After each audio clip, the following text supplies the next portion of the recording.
Let's find the power function that goes through the point 1, 8 and 5, 55. So first step, we're going to find A by using the point 1, 8. We always use the point that starts with 1 in the x value to find A.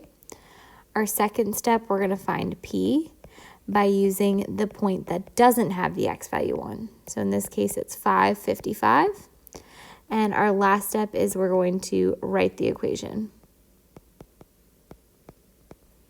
Y equals A, x to the P, using the A and the P that we found.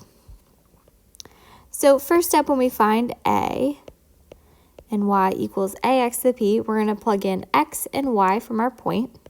So we have 8 equals A. Our X value is 1 to the P. Well, 1 to any power is just 1. So we have 8 equals A times 1, which means A is 8.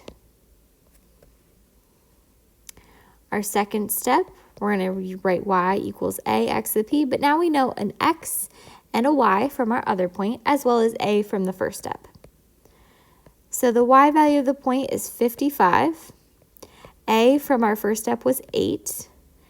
The X value of the point is 5, and that's being raised to the P power. So to solve for that power P, the first thing I need to do is divide both sides by 8 to move that 8 over.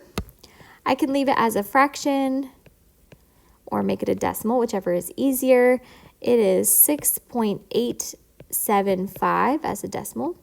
I'm going to leave a little bit of space and write 5 to the P.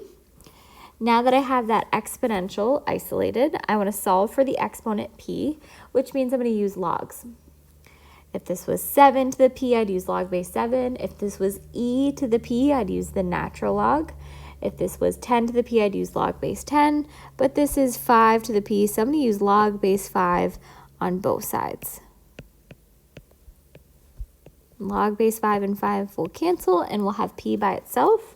We're going to round to 2 decimal places, so I'm going to do log base 5 of 6.875 and round to 2 decimal places.